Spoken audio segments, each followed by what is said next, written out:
The average new car loan in America now runs 72 months at 7% interest, financing a vehicle that loses 20% of its value the day you drive it off the lot.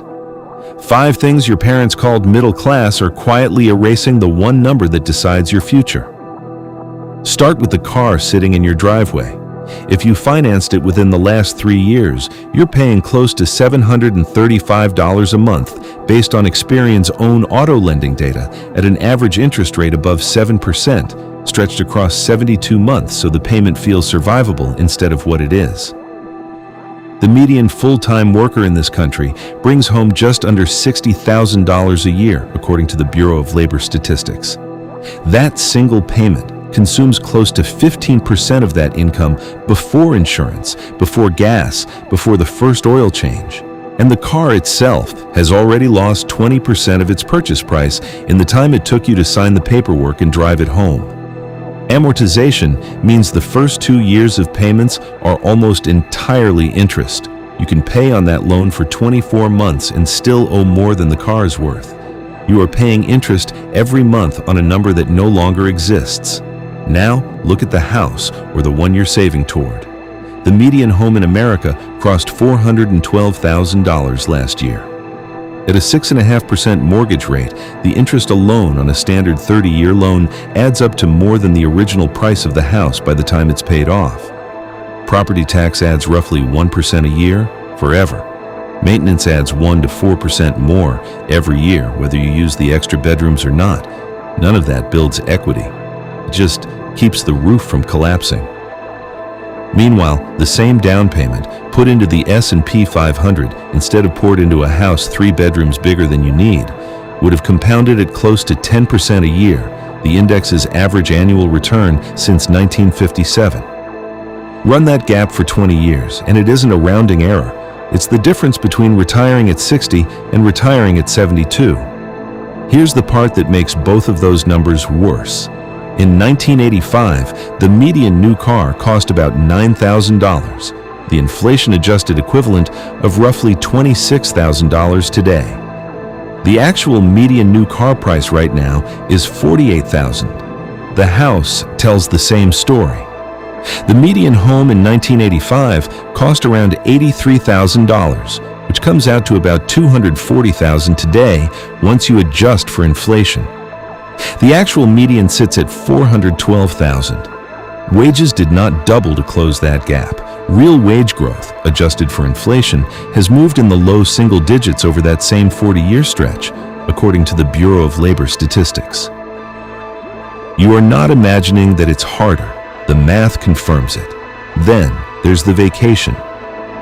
Not when the Federal Reserve's Survey of Consumer Finances shows the share of households carrying travel-related debt has climbed every year this decade, and increasingly it isn't sitting on a credit card, it's sitting on a buy now, pay later plan, because 4 payments of $87 feel smaller in your body than 1 payment of $350.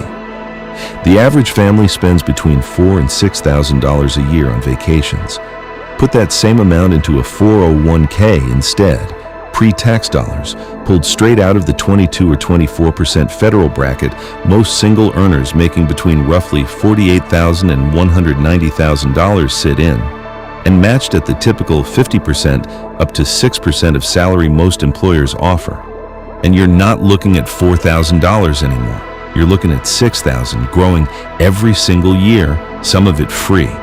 The federal 401k limit sits at $23,500 a year for anyone under 50. Most people who take that beach trip every summer aren't anywhere close to using it. The wedding is next. The average American wedding now runs between $33,000 and $35,000, more than the entire annual 401k contribution limit with room to spare.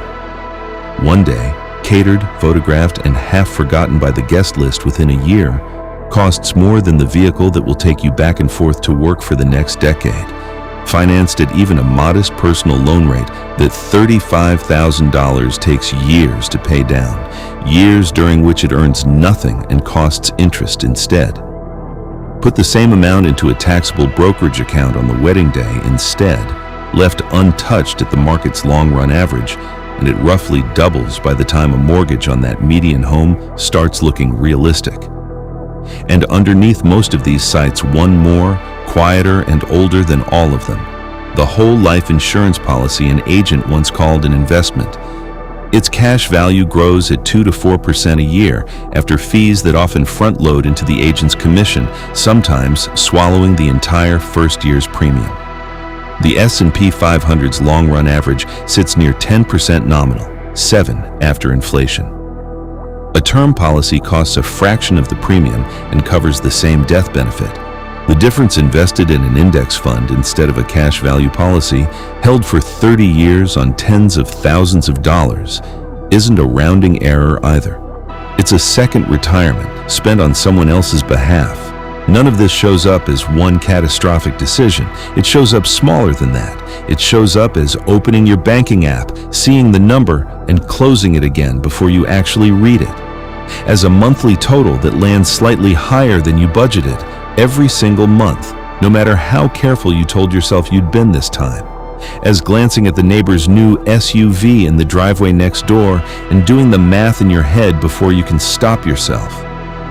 As tapping your card at the boarding gate and not checking the balance until the trip is already over. As scrolling past the retirement tab without opening it, because opening it doesn't change what's there.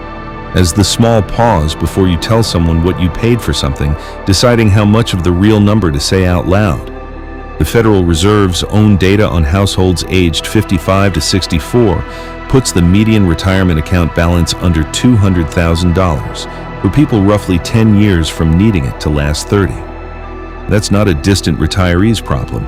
It's the account most of those 5 purchases quietly drained, one ordinary month at a time. Stay with me, because the part that actually matters isn't the numbers you just heard. It's what they were spent replacing. Every one of those 5 things, the car, the house, the vacations, the wedding, the policy, was built as a status signal during decades when credit was cheap, wages kept pace with the cost of living, and one income could comfortably carry a mortgage. That isn't the economy setting your interest rate today. The signals stayed exactly the same. The math underneath them didn't. You inherited a definition of normal, priced for 1985 borrowing costs, and you're paying it off with 2026 interest rates on 2026 wages. The car, the square footage, the wedding budget, none of them were ever the actual goal. They were stand-ins for a number nobody taught you to look at directly: net worth. And net worth doesn't care what's parked in your driveway. It only tracks what you own that grows while you sleep, measured against what you owe that grows whether you're awake for it or not. Nobody lied to you about any of this. Nobody updated the definition when the interest rate changed, and you kept paying the old price for a new economy, one monthly statement at a time. Subscribe if you want your own numbers laid out before the market does it for you. Next video.